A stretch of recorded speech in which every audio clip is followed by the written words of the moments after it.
মানুষের মায়া ভোলা কি এতই সহজ?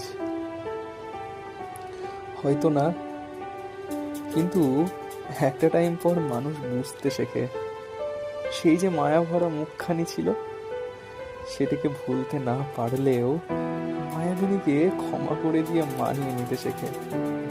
একদিন নিজেকে মানাতে মানাতে সে হয়ে ওঠে পাথর। তার কাছে তখন কিচ্ছু যায় আসে না, কিচ্ছু না। পুরনো সব স্মৃতিগুলোতে পড়ে যায় সেই পাথরেরই ভার।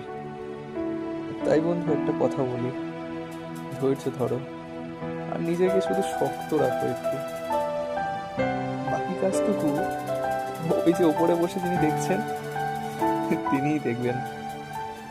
বাকিটা তোমার নিয়ে আর ভাবতে হবে না।